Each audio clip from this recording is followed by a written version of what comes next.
जय हिंद दोस्तों, स्वागत है आपका टॉपर्स की डायरी चैनल में। प्रतियोगी परीक्षाओं के लिए आज के इस वीडियो में हम विस्तार से चर्चा करने वाले हैं भारतीय संविधान के मास्टर चीट शीट पर, जिसे खास तौर पर टॉपर्स की डायरी के नोट्स से तैयार किया गया है। जी हाँ, और आज की इस गहन चर्चा का मुख्य उद्देश्य परीक्षा की तैयारी करने वालों की उस सबसे बड़ी उस आम समस्या का समाधान करना है जिससे हर एस्पिरेंट जूझता है। बिल्कुल, क्योंकि आप कोई भी स्टैंडर्ड किताब उठा लीजिए, संविधान में 395 से अधिक अनुच्छेद है। इतनी मोटी किताब और इतने सारे नंबर्स देखकर ही शुरुआत में घबराहट होने लगती है ना? एकदम सही कहा आपने। तो सबसे बड़ा सवाल यही उठता है कि क्या सच में एग्जाम क्लियर करने के लिए इन सभी 395 अनुच्छेदों को लाइन से रटना जरूरी है? मतलब इस इंफॉर्मेशन ओवरलोड से कैसे बचे? यही वो पॉइंट है जहां हार्ड वर्क से ज्यादा स्मार्ट वर्क और रणनीति काम आती है। टॉपर्स की डायरी के नोट्स की खासियत यही है कि ये इन्फॉर्मेशन ओवरलोड से बचाता है। हाँ, क्योंकि सब कुछ पढ़ना तो पॉसिबल ही नहीं है। बिल्कुल नहीं। अगर हम पिछले 10 सालों के किसी भी बड़े एग्जाम के पैटर्न का गहराई से विश्लेषण करें तो एक बात बिल्कुल शीशे की तरह साफ हो जाती है। हर एक अनुच्छेद परीक्षा के दृष्टिकोण से समान रूप से महत्वपूर्ण नहीं है। अच्छा, तो कुछ चुनिंदा अनुच्छेद ही ज्यादा आते हैं? जी, कुछ ऐसे चुनिंदा हाई यील्ड अनुच्छेद हैं जो एग्जामिनर के फेवरेट होते हैं। वे बार बार हर दूसरी परीक्षा में बस थोड़े से घुमावदार तरीके से पूछे जाते हैं। तो आज के हमारे इस विस्तृत विश्लेषण का मिशन उन्हीं गिने चुने अनुच्छेदों को डिकोड करना है ताकि एस्पिरेंट्स कम समय में ज्यादा से ज्यादा स्कोर कर सके। बिल्कुल, यही हमारा लक्ष्य है। चलिए इसे समझते हैं एकदम बेसिक से, यानी संविधान की नींव से शुरू करते हैं। भाग 1 और भाग 2 जो संघ, उसके राज्य क्षेत्र और नागरिकता की बात करते हैं। हाँ, ये बहुत महत्वपूर्ण हिस्सा है। में ये सिर्फ एक लाइन लगती है, लेकिन एग्जाम में इस पे सवाल कैसे बनते हैं? यही तो कैच है। क्या इसका मतलब ये है कि राज्य अपनी मर्जी से भारत से अलग हो सकते हैं? बिल्कुल नहीं। यूनियन ऑफ स्टेट्स का मतलब ही ये है कि हमारा देश राज्यों के बीच किसी अग्रीमेंट या समझौते का परिणाम नहीं है, जैसे कि अमेरिका में है। अच्छा, मतलब वहाँ राज्य अग्रीमेंट से जुड़े हैं। हाँ, लेकिन भारत में किसी भी राज्य को यह अधिकार नहीं है कि वो यूनियन से अलग हो जाए। एग्जामिनर अक्सर ऑप्शंस में फेडरेशन या कॉन्फेडरेशन जैसे शब्द डालकर कंफ्यूज करते हैं और स्टूडेंट्स अक्सर यहीं फंस जाते हैं। बिल्कुल, लेकिन सही जवाब हमेशा यूनियन होता है। समझ गई। और इसी से जुड़ा है अनुच्छेद 3, जो मुझे लगता है कि करंट अफेयर्स के नजरिए से बहुत जरूरी है। हाँ, अनुच्छेद 3 तो बहुत बार न्यूज में रहता है। जब भी किसी नए राज्य का निर्माण होता है या किसी राज्य की सीमाएं या नाम बदले जाते हैं, तो संसद को ये शक्ति अनुच्छेद 3 ही देता है। जैसे जब तेलंगाना बना या जम्मू कश्मीर का पुनर्गठन हुआ। एकदम सही उदाहरण दिया आपने। उस समय परीक्षार्थियों के लिए ये अनुच्छेद ऑटोमेटिक रूप से इम्पोर्टेंट हो गया था। यहाँ जो बात सबसे आकर्षक है वो ये है कि पॉलिटी कोई रुकी हुई या डेड सब्जेक्ट नहीं है। हाँ, ये हमेशा करंट अफेयर से जुड़ा रहता है। बिल्कुल। इसी बात पर अगर हम भाग 2 यानी नागरिकता पर आएं, जो अनुच्छेद 5 से 11 तक है, तो टॉपर्स की डायरी के नोट्स में यहाँ एक बहुत बड़ा अलर्ट दिया गया है। अरे वाह, वो अलर्ट क्या है? अलर्ट ये है कि हाल ही में लागू हुए CAA यानी नागरिकता संशोधन अधिनियम के कारण नागरिकता से जुड़े ये अनुच्छेद अब किसी भी आगामी परीक्षा के लिए हॉट टॉपिक बन गए हैं। तो मतलब अब ये ज्यादा पूछे जा सकते हैं। 100%। परीक्षा की तैयारी करने वालों को ये बात गांठ बांध लेनी चाहिए कि परीक्षक अक्सर स्टैटिक सिलेबस से वही सवाल उठाते हैं जो हाल फिलहाल में न्यूज में रहे हों। तो नागरिकता कैसे मिलती है और कैसे छीनी जा सकती है, इन नियमों को बहुत ध्यान से पढ़ने की जरूरत है। बिल्कुल। अखबार में जो चल रहा है उसे संविधान की किताब से जोड़कर देखना ही असली स्मार्ट स्टडी है। बहुत सही कहा आपने। अब हम उस खंड की ओर बढ़ते हैं जिसे किसी भी परीक्षा का हार्ट एंड सोल माना जाता है, मौलिक अधिकार या फंडामेंटल राइट्स। ये तो हर एग्जाम की जान है। अनुच्छेद 14 समानता का अधिकार देता है, यानी कानून की नजर में सब बराबर हैं। लेकिन अक्सर स्टूडेंट्स अनुच्छेद 15 और 16 को लेकर कंफ्यूज हो जाते हैं। हाँ, ये कंफ्यूजन बहुत आम है। अगर सब बराबर हैं, तो फिर सरकारी नौकरियों में जो आरक्षण या विशेष प्रावधान होते हैं, वो क्या संविधान के खिलाफ नहीं है? बहुत ही लॉजिकल सवाल है और एग्जामिनर इसी कंफ्यूजन का फायदा उठाते हैं। अनुच्छेद 15 जो धर्म, जाति, लिंग आदि के आधार पर भेदभाव रोकता है, और अनुच्छेद 16 जो सरकारी नौकरियों में अफसर की समानता देता है, दोनों समानता की बात करते हैं। तो फिर आरक्षण कैसे फिट बैठता है इसमें? क्योंकि संविधान निर्माता बहुत दूरदर्शी थे, उन्होंने इन्हीं अनुच्छेदों में ये अपवाद या एक्सेप्शन भी जोड़ दिया था कि समाज के पिछड़े वर्गों को मुख्य धारा में लाने के लिए राज्य विशेष प्रावधान कर सकता है। अच्छा, तो ये अपवाद के रूप में मौजूद है। जी, तो आरक्षण समानता के खिलाफ नहीं, बल्कि वास्तविक समानता हासिल करने का एक टूल है। परीक्षार्थियों को ये अपवाद जरूर याद रखने चाहिए। बहुत खूब। लेकिन इन सब के बीच मैं इस बात पर सबसे ज्यादा जोर देना चाहूंगी कि अगर पिछले पेपर्स देखे जाएं तो अनुच्छेद 17 परीक्षाओं के लिए सबसे महत्वपूर्ण है। हाँ, अनटचेबिलिटी वाला अनुच्छेद। बिल्कुल, ये अस्पृश्यता या छुआछूत का पूरी तरह से अंत करता है। मैंने अनगिनत बार देखा है कि ये सवाल सीधे सीधे पूछा जाता है कि कौन सा अनुच्छेद अस्पृश्यता का निवारण करता है। ऐसा इसलिए है क्योंकि अनुच्छेद 17 सिर्फ एक कानून नहीं बल्कि एक बहुत बड़ी सामाजिक क्रांति का प्रतीक है। इसके बाद अगर हम व्यक्तिगत आजादी पर आएं तो अनुच्छेद 19 वाक और अभिव्यक्ति की स्वतंत्रता देता है। फ्रीडम ऑफ स्पीच है ना? हाँ, लेकिन सबसे पावरफुल, सबसे ज्यादा स्कोप वाला अनुच्छेद है 21, प्राण और दैहिक स्वतंत्रता। Right to life. बिल्कुल। सुप्रीम कोर्ट ने समय समय पर इस अनुच्छेद की इतनी विस्तृत व्याख्या की है कि आज इसमें निजता का अधिकार, स्वच्छ हवा में सांस लेने का अधिकार, यहाँ तक कि शांति से सोने का अधिकार भी शामिल हो गया है। ये तो बहुत ही व्यापक हो गया है। और इसी में 86वें संविधान संशोधन के जरिए एक बहुत ही शानदार चीज जोड़ी गई थी, अनुच्छेद 21A, जो 6 से 14 वर्ष के बच्चों के लिए मुफ्त शिक्षा का अधिकार देता है। हाँ, शिक्षा का अधिकार बहुत बार पूछा जाता है। इसके अलावा अनुच्छेद 23 और 24 जो बाल श्रम और मानव तस्करी पर रोक लगाते हैं, और 25 से 28 जो धार्मिक स्वतंत्रता की बात करते हैं। ये सभी मैच द फॉलोइंग वाले सवालों के लिए बहुत परफेक्ट टॉपिक हैं। अक्सर एग्जामिनर 4 अनुच्छेद और 4 विषय देकर मिलान करने को कहते हैं। यहाँ ये बहुत दिलचस्प हो जाता है। हमने कागजों पर इतने सारे अधिकारों की बात कर ली कि हमें समानता मिलेगी, बोलने की आजादी मिलेगी। हाँ, लेकिन मान लीजिए कल को सरकार या पुलिस मेरे इन अधिकारों को छीन ले, तो मैं क्या करूंगी? क्या ये अधिकार सिर्फ कागजों तक सीमित है? यही एंट्री होती है अनुच्छेद 32 की। अगर आपके मौलिक अधिकारों का हनन होता है तो अनुच्छेद 32 आपको सीधे सुप्रीम कोर्ट जाने का अधिकार देता है, जिसे संवैधानिक उपचारों का अधिकार कहते हैं। मतलब सीधे सुप्रीम कोर्ट? जी हाँ, सीधे। और सुप्रीम कोर्ट इसके तहत 5 प्रकार की रिट जारी करता है। रिट्स?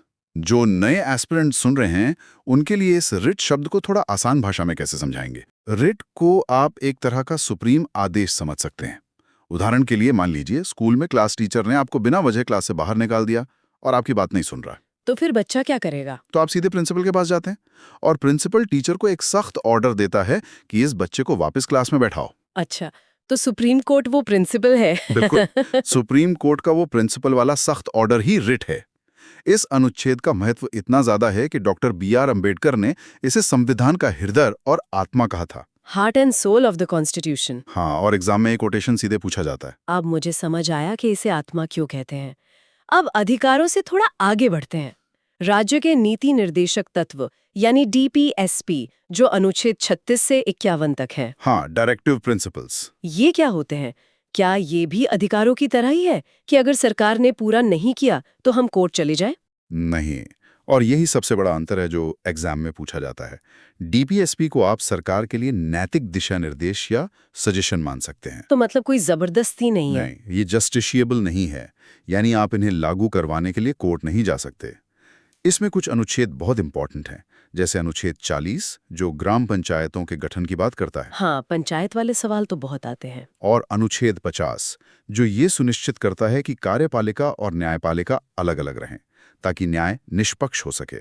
और अनुच्छेद 51 जो अंतर्राष्ट्रीय शांति की बात करता है। एक अनुच्छेद जिसे हम मिस नहीं कर सकते वो है अनुच्छेद 44, समान नागरिक संहिता या यूनिफॉर्म सिविल कोड। हाँ, ये तो आजकल बहुत चर्चा में है। जिस तरह से ये देश में एक ट्रेंडिंग टॉपिक बना हुआ है, मुझे लगता है हर एस्पिरेंट को पता होना चाहिए कि ये DPSP का हिस्सा है। एकदम सही पकड़ा आपने।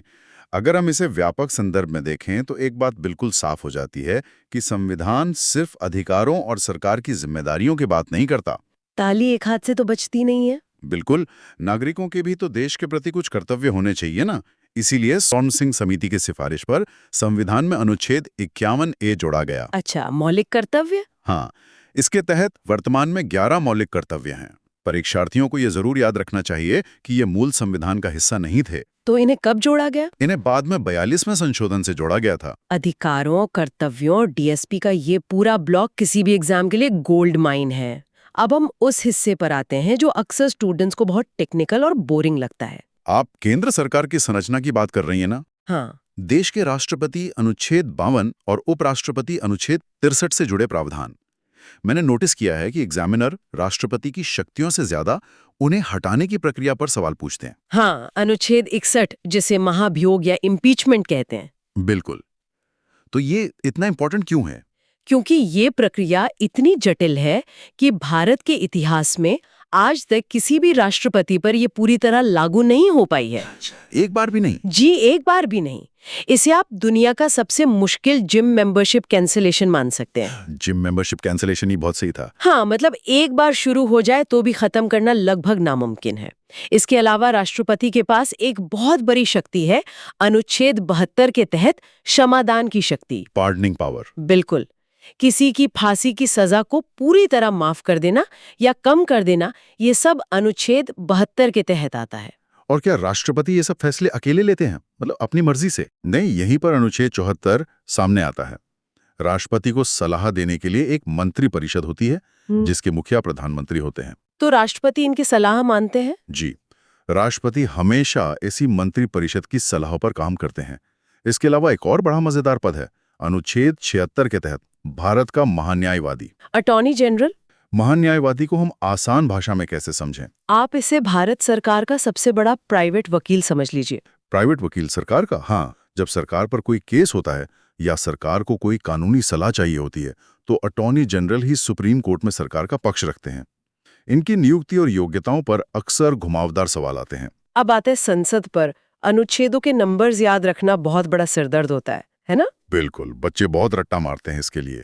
लेकिन यहाँ टॉपर्स की डायरी की एक अचूक मेमोरी ट्रिक मैं एस्पिरेंट्स के साथ शेयर करना चाहूंगी। अरे वाह, बताइए। संसद, राज्यसभा और लोकसभा के अनुच्छेदों को याद रखने के लिए बस एक जादुई शब्द याद रखना है, सरला। सरला?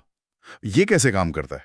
देखिए, स से होता है संसद जो आता है अनुच्छेद 79 में, र से होता है राज्यसभा जो आता है अनुच्छेद 80 में, और ल से होता है लोकसभा जिसका उल्लेख है अनुच्छेद 81 में। 79, 80, 81, सरला।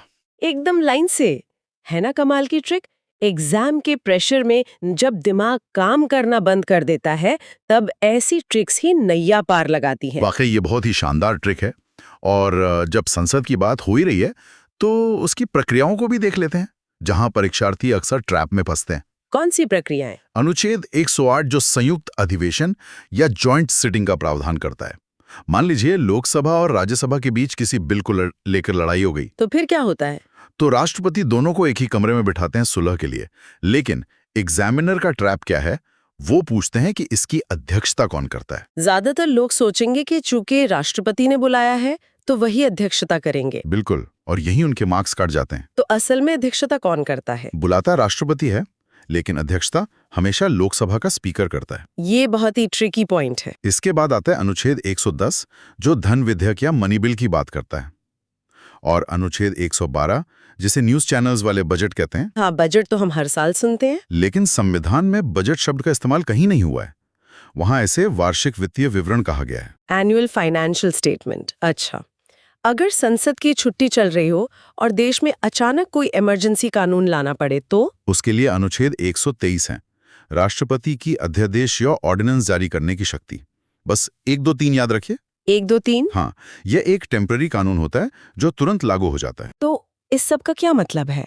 सरकार ने कानून बना दिया, बजट पास कर दिया, लेकिन अगर ये कानून संविधान के खिलाफ हो या सरकार अपनी शक्तियों का गलत इस्तेमाल करे तो उन्हें कौन रोकेगा? यहीं पर न्यायपालिका का रोल आता है। बिल्कुल, यहीं पर देश की न्यायपालिका यानी अनुच्छेद 124 के तहत सुप्रीम कोर्ट का गठन होता है। सुप्रीम कोर्ट संविधान का रक्षक है, और कभी-कभी तो खुद राष्ट्रपति को किसी कानूनी पचड़े में सुप्रीम कोर्ट की सलाह लेनी पड़ती है। वो किस अनुच्छेद में है? वो अनुच्छेद 143 के तहत ले सकते हैं। एक और बड़ा पद है अनुच्छेद 148, नियंत्रक एवं महालेखा परीक्षक यानी कैग। कैग को पब्लिक पर्स का वॉचडॉग कहा जाता है ना? इसका काम क्या है असल में? जी हाँ, आप कैग को देश का सबसे सख्त ऑडिटर या अकाउंटेंट समझ सकते हैं। सरकार जो भी टैक्स का पैसा खर्च करती है वो सही जगह खर्च हुआ या किसी घोटाले में गया, इसका हिसाब किताब कैग ही रखता है। ये तो हो गई केंद्र सरकार, लेकिन राज्य सरकारों के लिए भी तो ढेर सारे अनुच्छेद होंगे। क्या उन्हें भी अलग से रटना पड़ेगा? बिल्कुल नहीं। और यहीं पर आती है टॉपर्स की डायरी की सबसे स्मार्ट अप्रोच, समानांतर व्यवस्था या पैरेलल सिस्टम। ये कैसे काम करता है? जो परीक्षार्थी केंद्र सरकार के अनुच्छेदों को समझ लेते हैं, उन्हें राज्य के लिए बस थोड़ी सी मैथ्स लगानी होती है। हाँ। देखिए, केंद्र में देश का मुखिया राष्ट्रपति है अनुच्छेद 52 के तहत। हाँ। राज्यों में राज्य का मुखिया राज्यपाल होता है अनुच्छेद 153 के तहत। केंद्र में राष्ट्रपति की क्षमादान शक्ति अनुच्छेद 72 में है, वहीं राज्य में राज्यपाल की क्षमादान शक्ति अनुच्छेद 161 में है। ये तो बहुत आसान हो गया। और सुनिए, अभी हमने केंद्र में राष्ट्रपति की अध्यादेश शक्ति अनुच्छेद 123 में देखी थी। अब राज्य में राज्यपाल की अध्यादेश शक्ति के लिए बस 1, 2, 3 के अंकों को थोड़ा आगे पीछे कर दीजिए। ये बन जाता है 213। अरे वाह, 1, 2, 3 से 2, 1, 3 ने का। अब थोड़ा स्थानीय स्तर पर आते हैं। गांवों के प्रशासन के लिए अनुच्छेद 243 बहुत महत्वपूर्ण है। हाँ, पंचायती राज सिस्टम। 73वें संविधान संशोधन के बाद से पंचायतों का गठन हर परीक्षा का एक अनिवार्य हिस्सा बन गया है। इसके अलावा पैसों को लेकर 2 निधियां अक्सर एग्जाम्स में पूछी जाती हैं। कौन सी निधियां? अनुच्छेद 266 यानी संचित निधि और अनुच्छेद 267 यानी आकस्मिकता निधि। इन दोनों में क्या अंतर है? इसे एक आम घर के उदाहरण से समझते हैं। संचित निधि या कंसोलिडेटेड फंड घर का वो मेन बैंक अकाउंट है जिसमें परिवार की सारी सैलरी आती है और रोजमर्रा के खर्चे जैसे मंत्रियों की सैलरी या सरकारी योजनाएं वहीं से निकलते हैं। अच्छा, और आकस्मिकता निधि? आकस्मिकता निधि या कंटिंजेंसी फंड वो इमरजेंसी कैश है जो घर की महिलाएं अचानक किसी बीमारी या संकट के लिए किचन के डिब्बे में छुपा कर रखती हैं। बहुत ही शानदार उदाहरण। हाँ, देश में बाढ़ या भूकंप आ जाए और तुरंत पैसा चाहिए हो तो राष्ट्रपति की अनुमति से इस इमरजेंसी फंड से पैसा निकाला जाता है। बेहतरीन उदाहरण। इससे अब शायद ही कोई एस्पिरेंट इसे भूलेगा। देश को चलाने के लिए कुछ स्वतंत्र आयोग भी तो बनाए गए हैं। उनके अनुच्छेदों के बारे में भी बताएं। बिल्कुल। केंद्र और राज्यों के बीच टैक्स के पैसों का बंटवारा कैसे होगा, इसके लिए अनुच्छेद 280 के तहत वित्त आयोग बनता है। Finance commission. जी। देश का प्रशासन चलाने वाले ऑफिसर्स जैसे आईएएस, आईपीएस के लिए अनुच्छेद 312 में अखिल भारतीय सेवाओं का जिक्र है और इन ऑफिसर्स की भर्ती करने वाली संस्था यूपीएससी का प्रावधान अनुच्छेद 315 में है। और चुनाव कौन करवाता है? अंत में देश में निष्पक्ष चुनाव करवाने की पूरी जिम्मेदारी अनुच्छेद 324 के तहत निर्वाचन आयोग के कंधों पर है। यहाँ मैं एक बहुत ही ट्रिकी पॉइंट जोड़ना चाहूंगी जो एग्जामिनर्स का फेवरेट है। शुरुआत में संपत्ति का अधिकार एक मौलिक अधिकार हुआ करता था। एग्जामिनर 4 ऑप्शन देते हैं और पूछते हैं कि इनमें से कौन सा मौलिक अधिकार नहीं है। और बहुत से परीक्षार्थी गलती से संपत्ति का अधिकार को मौलिक अधिकार मान बैठते हैं। हाँ, लेकिन परीक्षार्थियों को ये विशेष नोट याद रखना चाहिए कि 44वें संशोधन द्वारा इसे वहां से हटाकर अनुच्छेद 300A के तहत डाल दिया गया है। बिल्कुल, अब ये सिर्फ एक कानूनी अधिकार रह गया है, मौलिक अधिकार नहीं। अब हम इस चर्चा के अंतिम पड़ाव पर हैं, भाषा और इमरजेंसी।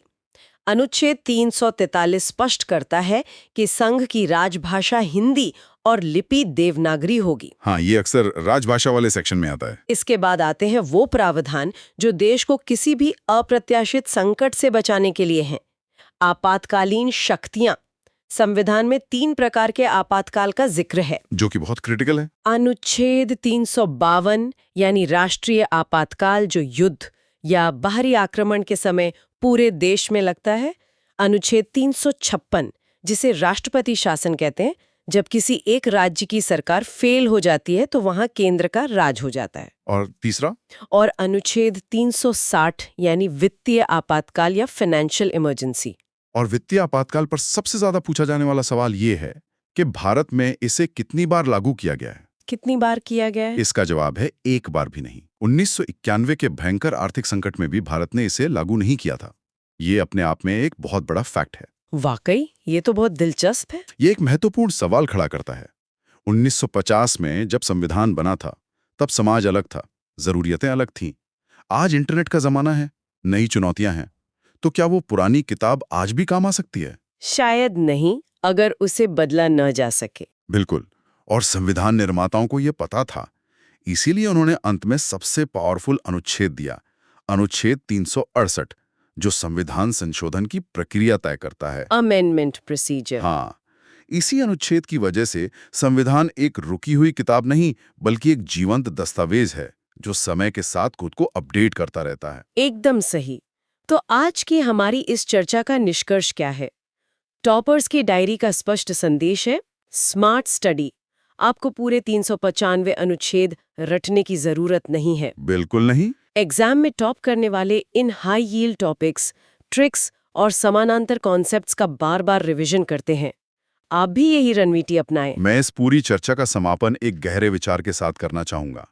जब आप परीक्षा की तैयारी के प्रेशर में होते हैं, तो अक्सर ये अनुच्छेद आपको सिर्फ रटने वाले बेजान नंबर लग सकते हैं, 14, 21, 32, 352। हाँ, प्रेशर में तो ऐसा ही लगता है। लेकिन एक कदम पीछे हट के सोचिए, ये सिर्फ नंबर नहीं है, ये हमारे देश के डीएनए की तरह है। डीएनए की तरह। हाँ, ये वो जीवित कोशिकाएं हैं जो एक तरफ आम नागरिक को आजादी से जीने का अधिकार देती हैं और दूसरी तरफ इतनी विशाल सत्ता और पुलिस के बीच संतुलन बनाए रखती हैं ताकि कोई तानाशाही ना आ सके। बिल्कुल। जब कोई तैयारी करने वाला इन चुनिंदा अनुच्छेदों को समझता है, तो वो सिर्फ एग्जाम पास करने की तैयारी नहीं कर रहा है, बल्कि वो भारत के लोकतंत्र के ब्लूप्रिंट को समझ रहा है कि हमारा देश असल में काम कैसे करता है। ये वाकई एक बहुत ही शानदार और प्रेरणादायक विचार है, जिससे सब्जेक्ट को देखने का नजरिया ही बदल जाता है।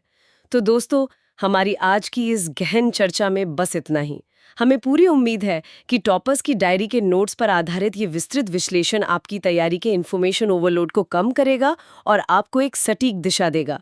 हमारे साथ इस सत्र का हिस्सा बनने के लिए बहुत बहुत धन्यवाद। अपनी पढ़ाई जारी रखें, कॉन्सेप्ट्स को समझें, ट्रिक्स का इस्तेमाल करें और आगामी सभी प्रतियोगी परीक्षाओं के लिए आपको हमारी तरफ से ढेर सारी शुभकामनाएं। जय हिंद।